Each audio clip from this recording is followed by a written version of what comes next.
குடியிருப்போர் அனைவருக்கும் வணக்கங்கள். நான் கொஞ்சம் தாமதமாக வந்தேன். சரி, இன்னொரு 5-6 பேர் பேசி தான் கூப்பிடுவாங்கன்னு நினச்சிக்கிட்டு இருந்தேன். ஏன்னா தாமதமாக வந்ததுக்கே காரணம் சொல்லணுமே. அது சிவகுமார் சார்லாம் என்னென்னா, இன்னைக்கு வரப்போகிற வேலைக்கு நேற்றே திட்டமிட ஆரம்பிச்சிருப்பாரு. எத்தனை மணிக்கு சதி நேற்று போகிறோம், எத்தனை மணிக்கு முடிக்கிறோம், எத்தனை மணிக்கு வரோம்னு அவ்வளோ திட்டமிட்டு திருத்தமாக வாழ்க்கை நடத்துவார். இவருக்கு நம்ம இன்னைக்குன்னு பார்த்து நம்ம லேட்டாக வந்திருக்கமே நினச்சிக்கிட்டு இருந்தேன். அப்புறம் யோசிச்சு பார்த்தேன், ராஜமுருகன் சரவணன் பாயிண்ட் ஆஃப் வியூவில் நானே அவங்களுக்கு சிவகுமார், அவங்க நம்மளோட மோசமானவங்க.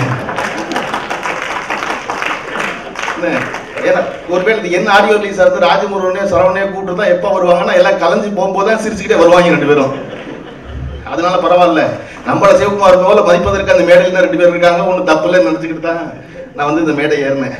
இந்த படத்தினுடைய இயக்குனர் சரவணன் யுகபாரதியுடைய ஒரு நீண்ட கால நண்பர். எல்லாரும் உங்களுக்கு சொல்லியிருப்பாங்க.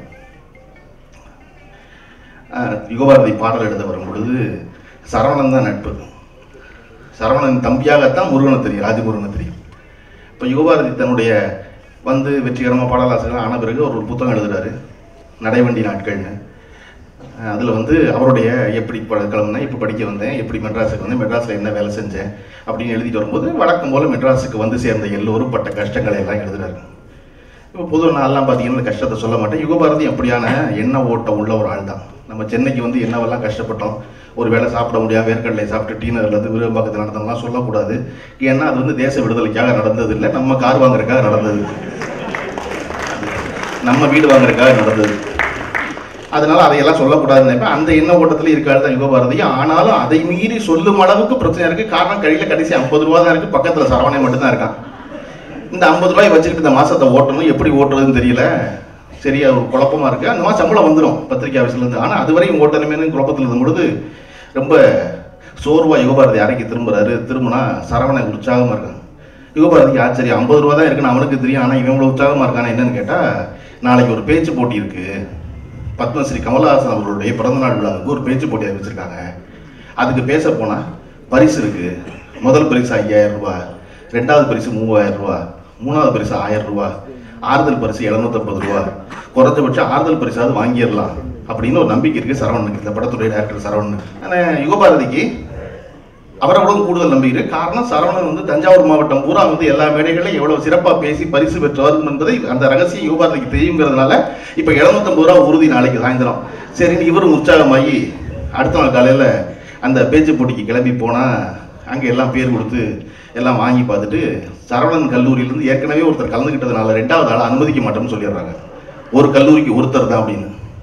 சரி விடு அவ்வளோதான் அப்படின்னு நினச்சிக்கிட்டு 2 பேரும் தான் பையில் 50 ரூபா இருக்குன்னு தொட்டு பார்த்துக்கிட்டு பக்கத்தில் ஒரு நண்பர் இருக்கார், அவரை போய் பார்த்துட்டு வருவோம் அப்படின்னு பார்க்க போனால் அவரை விட்டு டீ சாப்பிட்லாமாங்கிறாரு. சரி வாங்கன்னு அந்த நண்பரை கூட்டிகிட்டு டீ கடைக்கு போனால் அந்த டீ கடைக்காரர் ரொம்ப முறைக்கிறாரு. ஏன் இவர் இவ்வளோ முறைக்கிறாரு யோசனை இல்லை. 3 பேரும் டீ குடிச்சிட்டு அவன் தான் கூட்டு போயிருக்கான் டீ குடிக்க, இருந்தாலும் நம்ம சும்மா இருக்க முடியாதுல்ல, யுகபாரதியுடைய கௌரவம் விடாது இல்லை. அதில் அந்த 50 ரூபாய் எடுத்து கொடுக்குறாரு. கொடுத்தா டீ குடிக்க கூட்டு போன நன்மை சொல்கிறான், அந்த 3 டீ போக பழைய பாக்கி சிகரெட் இருக்குல்ல அதுக்கு சேர்த்து எடுத்துக்குங்க அப்படின்னு.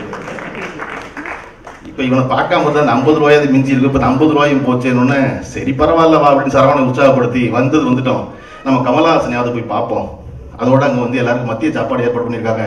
கமலஹாசனை பார்த்த மாதிரி ஆச்சு, மத்தியானம் சாப்பிட்ட மாதிரி ஆச்சுன்ட்டு நல்ல யோசனையாக இருக்கட்டு மறுபடியும் 2 பேரும் உள்ளே வந்தா அந்த அமைப்பாளர், நீங்கள் தானே முதல்ல வந்தீங்க. ஆமாம், திட்டத்தை விட ஏற்கனவே திட்டமிட்டதை விட சீக்கிரம் முடிஞ்சிருச்சு நிகழ்ச்சி, கமலஹாசன் வர வரையும் நீட்டிக்கணும், அதனால இன்னும் கொஞ்சம் கூடுதலாக போட்டியாளர்களை சேர்க்குறேன், நீங்கள் வேணால் பேசுறீங்களான்னு உற்சாகமாயிறாரு சரவணன். உற்சாகமாகி பேச போனால் முதல் சுற்றுல 60 பேர். 60 பேரில் சரவணன் பேச அந்த பதட்டம், பரிசு வாங்கிடணும், 750 ரூபா ரொம்ப முக்கியம், நோக்கம் ஆறுதல் பரிசு தான். அதில் பேசும்போது வேர்த்து இருத்து பதட்டமாகி இன்னும் யுகபாரதி கீழே இருந்து பார்க்குறாரு. விலைக்கு நின்று பார்க்கும்பொழுது இந்த சரவணனை நம்ம எவ்வளோ துன்பப்படுத்தியிருக்கோம், எவ்வளோ எடுத்துரிஞ்சு பேசியிருக்கோம், எவ்வளோ திட்டியிருக்கோம். ஆனால் இன்னைக்கு இவ்வளோ பிரமாதமாக இந்த பதட்டம் பூரா அவனுக்கு எப்படியாவது 750 ரூபாய் சம்பாதிச்சணும் தானே அப்படிங்கிறது இவனுக்கு ஏதாவது ஒன்று செய்ய நம்ம பேசி முடிச்சு வரும்போது தோணி பக்கத்து கடையில் போய் ஒரு சிகரெட்டும் ஒரு தீப்பெட்டியும் வாங்கி கொண்டு வச்சுட்டு நிற்கிறாரு. பேசி முடிச்ச சரவணன் கீழே இறங்குனா முதல் முறையாக அவருடைய நண்பன் யுகபாரதி அவருக்கு சிகரெட் வாங்கி கொடுத்து கொடுத்தாருன்னா சரவணனுக்கு குற்ற உணர்ச்சி அதிகமாகிட்டே, நீ ஏன் அதெல்லாம் வாங்குறேன், நான் வாங்கிக்க மாட்டேன் அப்படிங்கிறாரு. யுகபாரதியோட பரவாயில்ல கொடுத்தா இந்த 60 பேரில் 2வது சுற்றுக்கு தேர்ந்தெடுக்கப்பட்டார் சரவணன். 60 40 2வது சுற்று வருது. 2வது சுற்றுல 17 பேர் தேர்ந்தெடுக்கிறாங்க. அந்த 17 பேர்லேயும் சரவணன் தேர்ந்தெடுக்கப்பட்டார். தேர்ந்தெடுக்கப்பட்டது இப்போ ஆறுதல் பரிசு உறுதி. இதில் நம்ம 17ல் 4 வரணும், அவ்வளவுதான் நோக்கம். அப்படி அப்படின்னா மறுபடியும் பேச வந்து திருமதி கமீலா தான் நடுவர். அதுக்கு பேச போனால் யுகபாரதி எல்லா வகையிலும் எல்லா உதவியும் செய்ய தயாராக சரவணனுக்கு எப்படியாவது ஆதரவு பரிசு வாங்கிருங்க. இப்போ மேடைக்குன்னா சரவணன் பேச்சு யுகபாரதிக்கு தெரியும், அவ்வளோ பிரமாதமாக அதில் பேசுகிறாரு. எல்லாம் பேசி முடிச்சு கமலஹாசன் அது பேசுறதுக்கு முன்னாடி வேற அறிவிக்கிறாங்க வந்து மன்றத்தில், யாரும் சாரை புகழ்ந்து பேசாதீங்க, புகழ்ந்து பேசுறதுனால பரிசு கிடைக்கும் நினைக்காதீங்க, புகழ்ந்து பேசினா பரிசு கிடைக்காது அப்படின்னு. இப்போ அந்த 17 பேர் பதட்டத்தில் ஏறி பேச ஆரம்பிச்சா சரவணன் வந்து பல்வேறு கொட்டேஷன்லாம் சொல்லி அவர் இப்படி சொன்னார் இவர் இப்படி சொன்னார் எல்லாத்தையும் சொல்லி பேசி முடிச்சு உட்கார்றாங்க. உட்கார்ந்தா கமலஹாசன் வர்றாரு. கமலஹாசன் பேச்சில் 2 தடவை சரவணன் பேரை குறிப்பிடுறாரு. அதுவே இவர்களுக்கு சந்தோஷமாயிருது. ஆனால் அதனால வயிறு நிறையாது இல்லையா? ஆதல் பரிசு ரொம்ப முக்கியம். காத்திருந்தா ஆதல் பரிசு வரல, 3ஆம் பரிசு வரல, 2ஆம் பரிசு வரலன்னு யுகபாரதியின் முகத்தை காண சகிக்காமல் சரவணை வா போயிடுவோன்னு அரங்கத்தை விட்டு வெளியே கையை பிடிச்சிருக்கிறது. சரி வா பரவாயில்ல போயிடுவோம் அப்படின்னு 2 பேரும் வெளியே போகுது. முதல் பரிசு சரவணன் அறிவிக்கிறாங்க. அந்த சரவணன் தான் 750 ரூபாய் இருந்தா போதும்னு பயணப்பட்ட யுகபாரதியும் சரவணனுக்கு 5000 ரூபாய் பரிசு கிடைக்குது. அப்பாடா ஒரு 3 மாசம் பிரச்சனை தீர்ந்துச்சுடா அப்படின்னு நினைச்சிருந்தா பரிசா கையில் 5000 ரூபாய் செக் கொடுத்தாங்க. 2 பேர்ட்டையும் அக்கௌண்ட் இல்லை.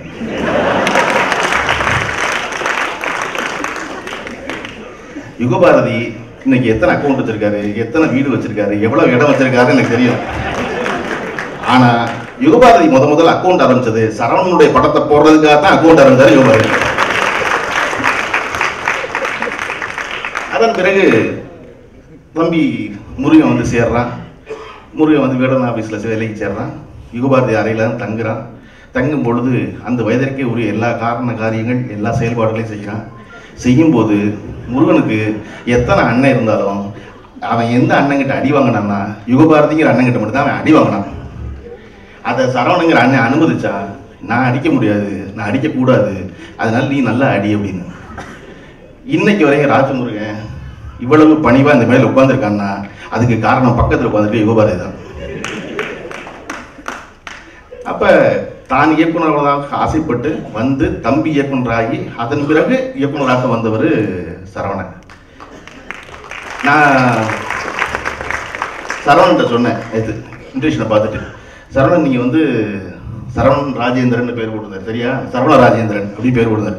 நான் சொன்னேன் பரவாயில்ல ஆடியோ இன்ட்ரெஷன் அடிச்சிருக்கோம், நீங்க படத்துல உங்க பேரை ராஜு சரவணன்னே போட்டிருங்க. அப்படி இல்லை அவன் ராஜமுருகன் இருக்கான், நம்ம ஒரு ராஜு சரவணன் நல்லா இருக்காது இல்லை அப்படின்னாரு. ஏங்க அப்படின்னு, இல்லைடா என்னடா எல்லாரும் ஒரே குடும்பத்தில் இருந்தீங்கன்னா நாங்களாம் எங்கடா போதும் கேட்க மாட்டானா அப்படின்னாரு. நான் சொன்னேன் அப்படிலாம் ஒன்று கேட்க மாட்டான், கபூர் ஃபேமிலி பச்சன் ஃபேமிலி மாதிரி தமிழ்நாட்டுக்கு ஒரு ஃபேமிலியில் நீங்கள் ஒரு ராஜ ஃபேமிலியாக இருந்துருங்க. ஏன்னா இன்னொரு அண்ணன் ஒருத்தர் இருக்கான் அடுத்த வீட்டிங்கில். இப்போ சரவணன் வெற்றிக்கு பிறகு அந்த அண்ணன் வந்து சேருவான். அப்போ அந்த 3வது அண்ணன் ராஜகுருன்னு ஆக்கிடலாம், ராஜகுருன்னு.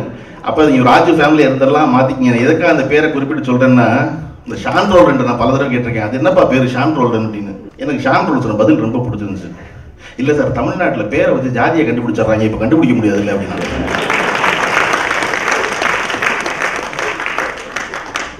எனக்கு இப்படி சொன்ன ஆச்சரியமா இருந்துச்சு. எனக்கு அதனாலே அந்த ஷான் ரோல்டுங்கிற பேர் சொல்ல வரல, ஷா எல்லாம் இருந்தால் கூட பரவாயில்ல, நான் உதவி ஷான் ரோல்டுன்னு சொல்லி சந்தோஷப்பட்டுக்குவேன். ஒருத்தன் தன் சாதியை மறைப்பதற்காக ஒரு பேர் தான் நோக்கம், பேர் வைக்கிறதுக்குன்னா பிரமாதம் தானே, அப்படி தான் வச்சுக்கணும்ல. இந்த படத்தினுடைய கதாநாயகன் தயாரிப்பாளர்கள் எல்லாரும் வந்து சமையல் சாப்பாட்டு கேட்ரிங் பண்ணுறதா சொன்னாங்க. அது ரொம்ப சிறப்பு. காரணம் இந்த உலகத்தில் செய்கிற தொழிலில் 2 தொழில் செய்கிறதா ரொம்ப நேர்த்தியோட கஸ்டமரை பற்றிய கவலையோடு செய்கிறவங்க திரும்ப வரணும்னு. ஒன்று சாப்பாடு போடுறவங்க, இன்னொன்று முடி வெட்டுறவங்க. ஏன்னா இது முடி வளர்ந்தே ஆகும், சாப்பாடு போடுறோடி பசிச்சே ஆகும். மற்ற எல்லா தொழில் பண்ணுறவங்க கஸ்டமர் அவ்வளோ கவனமாக பார்த்துக்க வேண்டியதில்லை. ஏன்னா மறுபடியும் இந்த கஸ்டமர் வராமல் போவான். ஒரு சட்டை விற்கிறவன் அவளுக்கு சின்சியராக பார்த்துக்க வேண்டியதில்லை. காரணம் சட்டை வாங்குறவன் அடுத்த மாதத்துல காந்தி மாதிரி சட்டை போட வேண்டியதில்லை, முடிவெடுத்துட்டான்னா அவன் கஷ்டப்பட இல்லை. ஆனால் முடிவெட்டுற ஆளும் சாப்பாட்டு ஆளும் அதை பண்ணவே முடியாது. ரொம்ப அக்கறையோட ரொம்ப கவனத்தோடு போடணும். அதனால நீங்கள் பொதுவாக அந்த சமையல் வேலையில் இருக்கால் பார்த்தீங்கன்னா ரொம்ப திருத்தமாக லாபமாக வந்தாளுக்கு எந்த குறையும் இல்லாமல் பண்ணிடணும்னு நினைப்பாங்க. முடிவெற்றாலும் பார்த்தீங்கன்னா கண்ணாடியில் பார்க்கும்போது எப்பொழுது பெரும்பாலும் முடிவெட்ட கடையில் போய் பார்க்கும்போது என்ன செய்வோம்னா நம்மளை பார்த்து அழகில் வாங்கிட்டே இருப்போம். நம்மளை விட்டு இப்படி முடிவெற்றவரை பார்த்தோம்னா அவர் அவ்வளவு நேர்த்தியாக குனிஞ்சு அந்த பக்கம் பார்த்து இந்த பக்கம் பார்த்து அப்படிலாம் எப்படி தெரியும் தெரியல, தலையில குனிஞ்செல்லாம் பார்ப்பாரு, எல்லாம் ஒரே அளவில் இருக்கான்னு. அந்த மாதிரி அவ்வளவு நேர்த்தி இருக்காங்கல்ல. இப்போ இந்த படத்தின் தயாரிப்பாளர்கள் சமையல் வேலையாக இருக்கும் பொழுது சாப்பாடுற ஆளை அவ்வளவு கவனத்தோட அனைத்து சுவையும் பரிமாறணுங்கிற அக்கறையில் இருக்கவங்க. சினிமாவும் அப்படித்தான், அனைத்து சுவையும் எல்லாருக்கும் பிடிச்சதா இருக்கணுங்கிறது தான். தமிழ் சினிமா மெதுவாக மீண்டு வந்து இப்போ என்னென்னா குடும்பமாக எல்லாரும் பார்க்கும் படங்களை எடுப்பதில் ஆர்வம் செலுத்தி கொண்டிருக்கிற காலகட்டம் இது. ஏன்னா கடந்த ஒரு 20 வருஷமா 2 டிக்கெட் என்ன சொல்லியிருந்தோம்னா 18 வயசு போய் தான் படம் பார்க்குறான், 20 வயசு போய் தான் படம் பார்க்குறான், அவனுக்கு தான் நம்ம படம் எடுக்கணும் அப்படின்னு இவன் அடுக்க புறம் திரட்டி அவன் முதுகில் வச்சு தேய்ச்சிக்கிட்டு இருந்தான் எல்லாரும். அப்படி இல்லாமல் எப்பொழுதும் படம் என்பது வீட்டில் இருக்க எல்லாரும் வரும்பொழுது தான் பெருவெற்றி அடையுது படம். 5 டிக்கெட் 8 டிக்கெட் 10 டிக்கெட் வாங்கும்போது அதற்கான சூழல் காலம் இப்போ கணிஞ்சு அப்படியான படங்கள் தான் பெருவாரியாக ஓடுது. இப்போ கடைசியாக வந்த அஜித்குமாருடைய படம் வரைக்கும் அது ஒரு குடும்ப படமாக இருந்து மகளின் காதலை சொன்னதுனால தான், அன்பை சொன்னதுனால தான் அது அவ்வளோ பெரிய பெருவெற்றி பெறுது நான் நம்புகிறேன். இப்போ அன்பையும் மேன்மையும் உயர்வையும் சொல்லும் பொழுது தான் ஒரு படம் பெருவெற்றி பெறுது. அந்த மேன்மைகளோடு வந்தவன் இந்த படத்தினுடைய இயக்குனர் சரவணன். ஒரு இயக்குனர் அந்த மேன்மை குணங்களோடு வரும் பொழுது அந்த படமும் அந்த மேன்மையோடு தான் இருக்கணும்.